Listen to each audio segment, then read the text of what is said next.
Assalamualaikum warahmatullahi wabarakatuh. Kami di sini akan menjelaskan mengenai gangguan makan, obesitas, dan gangguan tidur guna memenuhi standar penilaian pada mata kuliah kesehatan mental. Saya Adelia Fadila Purwianto. Saya Afia Najihah. Perkenalkan, nama saya Nari Ratian Traini. Perkenalkan, nama saya Desita Vina Fadila. Di sini, saya akan menjelaskan tentang 3 pengertian. Yang pertama, pengertian gangguan makan. Yang kedua, pengertian obesitas. Dan yang ketiga, pengertian gangguan tidur. Gangguan makan adalah perilaku abnormal terhadap makanan yang mengakibatkan seseorang mengubah kebiasaan dan perilaku makannya. Contohnya kepada anak remaja, lebih-lebih terhadap remaja putri, karena kebanyakan dari mereka kurang puas dengan keadaan tubuhnya. Mengapa demikian? Karena mungkin lemak di dalam tubuhnya semakin bertambah. Kemudian hal ini akan menyebabkan konsep persepsi tubuh yang buruk atau persepsi negatif dan dapat menimbulkan dorongan untuk menjadi kurus dengan cara diet, dan dengan diet pola makan mereka akan terganggu.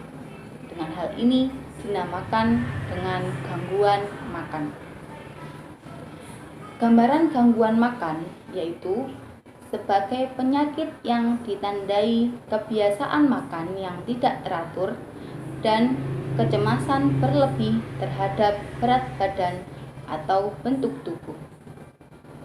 Gangguan makan ini merupakan masalah utama remaja yang ditandai dengan perubahan perilaku makan menjadi kurang baik, persepsi negatif tentang bentuk tubuh atau body image, dan pengaturan berat badan yang kurang tepat. Yang kedua yaitu pengertian obesitas. Obesitas adalah penumpukan lemak tubuh yang berlebihan dan mengakibatkan resiko kesehatan seperti diabetes, penyakit jantung, artritis, dan beberapa jenis tumor. Penyakit artritis ini disebut juga dengan radang sendi, yaitu peradangan atau inflamasi di dalam dan sekitar persendian tubuh. Selanjutnya adalah pengertian gangguan tidur. Gangguan tidur adalah kondisi ketika seseorang mengalami kelainan pada tidurnya dan mempengaruhi kualitas tidur. Penyebab gangguan tidur ini pada umumnya dari stres atau beberapa kondisi medis yang menyebabkan seseorang sulit untuk mengatur pola tidurnya. Saya akan menjelaskan tentang faktor penyebab gangguan makan, obesitas, dan tidur. Yang pertama, faktor penyebab gangguan makan terdiri dari 4. Yang pertama, faktor sosiokultural. Tekanan dari lingkungan yang menuntut kesempurnaan fisik yang menjadi pemicu gangguan tersebut. Yang kedua, faktor psikologis. Kondisi penyandang gangguan tersebut biasanya termasuk orang yang profesionalnya tinggi. Yang ketiga, faktor keluarga. Konflik antar keluarga yang sering terjadi menjadikan anak memilih tidak makan atau memiliki gangguan makan anoreksia. Yang keempat, faktor biologis. Otak yang mengatur nafsu makan mengalami kerusakan yang disebabkan oleh genetis. Yang kedua, faktor penyebab gangguan obesitas. Yang pertama, faktor genetis. Obesitas kebanyakan terjadi karena faktor keturunan dalam keluarga. Yang kedua, faktor metabolisme. Ketika seseorang kehilangan berat badan, terutama dengan jumlah yang besar, tubuh akan mengalami kelaparan. Yang ketiga, sel lemak. Orang yang memiliki lebih banyak jaringan lemak akan mengirimkan lebih banyak sinyal pengosongan lemak ke otak. Yang keempat, faktor gaya hidup. Menerapkan pola makan tinggi lemak dan makan dalam porsi lebih besar.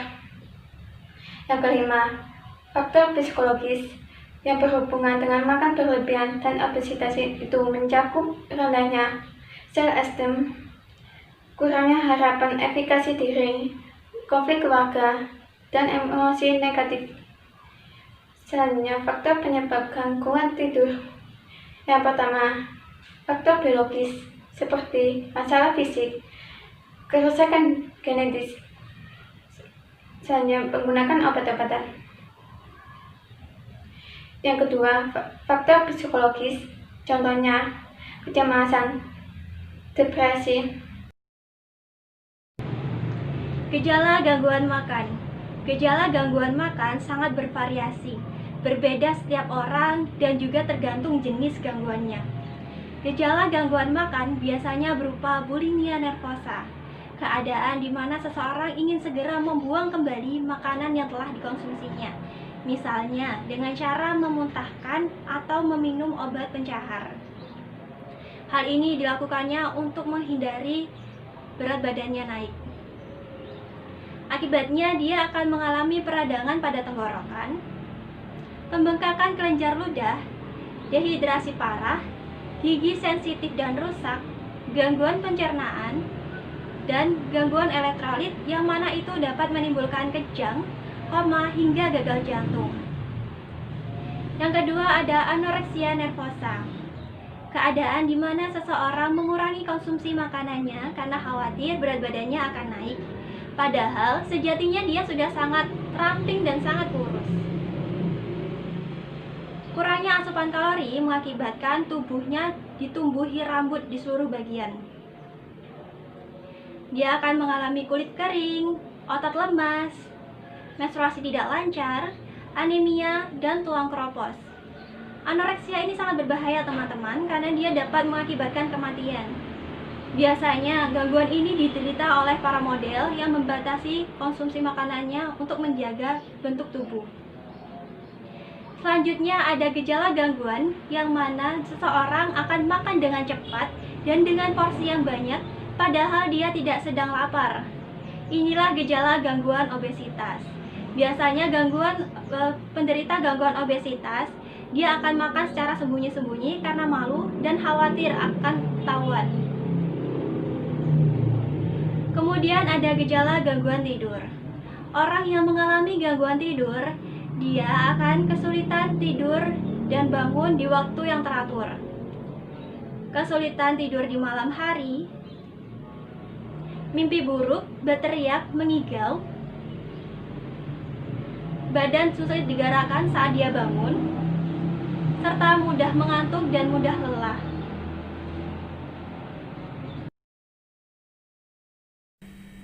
Berikut, saya akan memaparkan beberapa cara untuk menangani gangguan makan. Yang pertama, yakni pengobatan dengan biomedis. Nah, di sini orang yang mengalami gangguan makan akan dibantu untuk mencapai berat badan sehatnya atau berat badan idealnya. Kemudian yang kedua, akan dilakukan pengobatan antidepresan. Ya, ini orang mengalami gangguan makan akan dibantu untuk melepaskan depresi yang dialami orang tersebut dan mengatur nafsu makan. Kemudian yang ketiga, melakukan psikoterapi yang berfungsi untuk menyelesaikan konflik psikologis orang tersebut. Kemudian yang kedua, kita akan membahas cara menangani gangguan tidur atau insomnia. Berikut saya paparkan beberapa cara untuk menangani gangguan tidur. Yang pertama, terapi obat untuk jangka pendek. Nah, biasanya di sini diberi obat tidur. Kemudian yang kedua, berolahraga. Dengan berolahraga, kita dapat merasakan banyak sekali manfaatnya. Misalnya, dapat mengatur suasana hati, menjadikan tidur berkualitas, dan dapat menurunkan berat badan. Kemudian yang ketiga, kita mengatur jadwal tidur kita karena insomnia dapat mengganggu sistem metabolisme tubuh kita.